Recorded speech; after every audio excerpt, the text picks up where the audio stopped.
যুক্তরাষ্ট্রকে কড়া হুঁশিয়ারি খামেনির।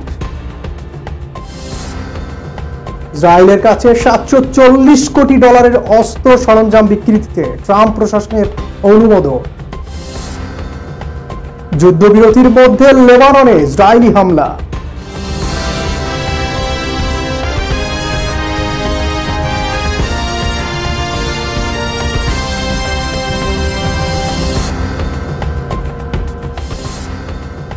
আসসালামু আলাইকুম।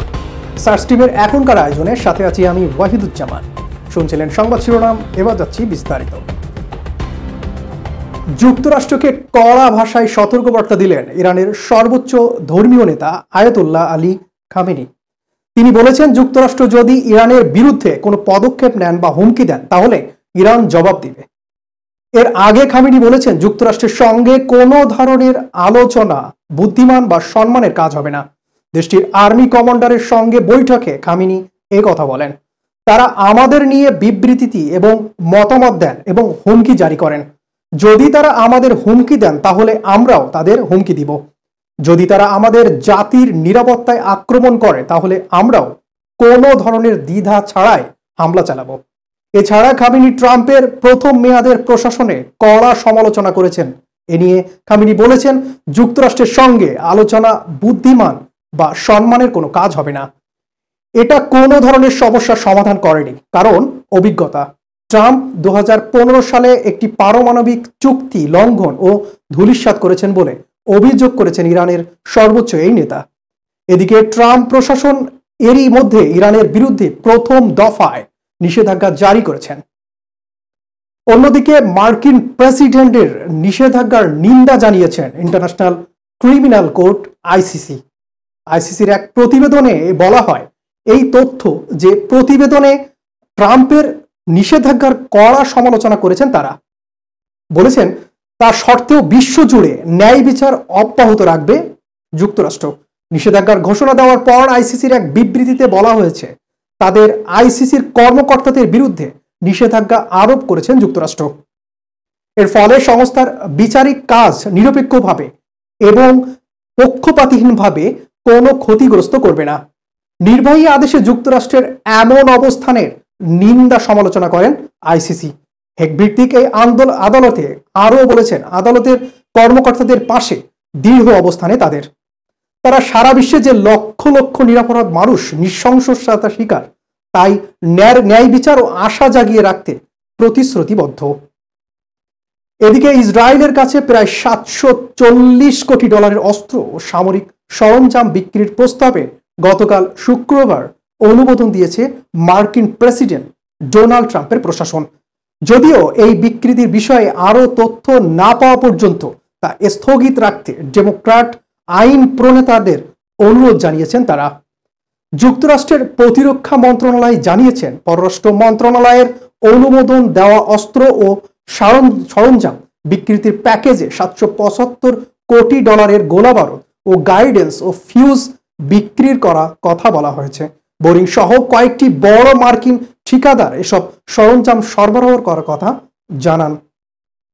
এদিকে লেবাননের দক্ষিণ ও পূর্ব অঞ্চলীয় কয়েকটি এলাকাকে লক্ষ্য করে ধারাবাহিকভাবে বিমান হামলা চালিয়েছে ইসরায়েলের এসব হামলা চালায় বলে দেশটির জাতীয় সংবাদ সংস্থা এনএনএ তাদের প্রতিবেদনে জানায়। বার্তা সংস্থা সিনহুয়ার এনএনএর বরাদে জানিয়েছেন, ইসরায়েলের যুদ্ধ বিমানগুলো স্থানীয় সময় রাত 10:35 দিকে পূর্ব লেবাননের পূর্ব অঞ্চলীয় পর্বতমালার উচ্চতায় এবং পূর্ব লেবাননের বালবেক জেলার এক এলাকায় একাধিক হামলা চালিয়েছেন।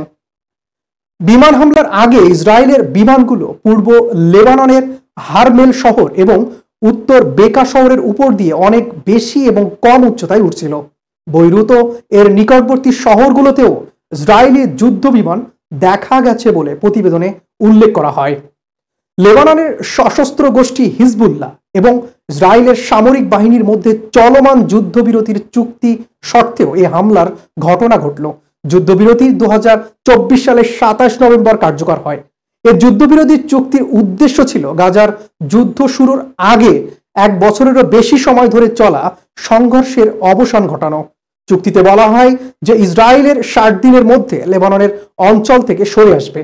একই সঙ্গে লেবানন ও ইসরায়েলের সীমান্তে দক্ষিণ অঞ্চলে লেবাননের সেনা মোতায়েনের কথা বলা হয়। এটি নিশ্চিত করা হয় যে লিটানি নদীর দক্ষিণে কোনো অস্ত্র বা সশস্ত্র গোষ্ঠীর সদস্য থাকবে না।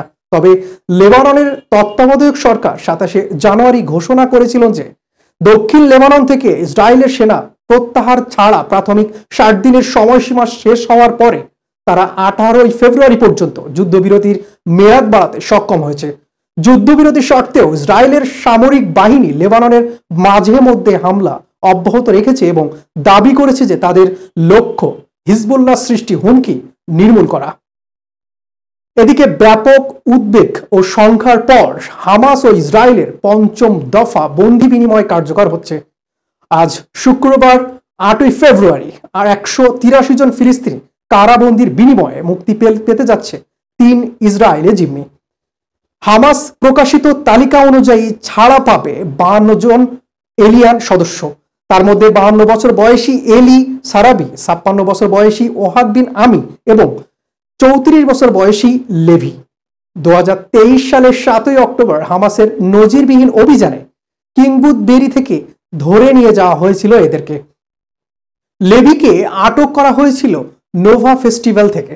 ইসরায়েলের বিরুদ্ধে চুক্তি শর্ত ভঙ্গ অনুযায়ী গাজায় ত্রাণ প্রবেশে বাধার অভিযোগ তুলেছেন হামাস। এর জেরে মুক্তি পেতে যাওয়া তালিকা প্রকাশে বিলম্ব করে তারা। গত 19 জানুয়ারি কার্যকর করা হয় হামাস ইসরায়েলের যুদ্ধবিরতি চুক্তি। এ পর্যন্ত মুক্তি হয়েছে 18 ইসরায়েলি জিম্মি এবং 393 ফিলিস্তিনি কারাবন্দী। যুদ্ধবিরতির চুক্তির প্রথম ধাপে 6 সপ্তাহের মধ্যে মুক্তি পাওয়ার কথা 33 জিম্মি এবং 1900 ফিলিস্তিনি বন্দী। আজ এ পর্যন্তই। পরবর্তী সংবাদ দেখার আমন্ত্রণ জানিয়ে এখানেই শেষ করছি। ধন্যবাদ সবাইকে এতক্ষণ সাথে থাকার জন্য।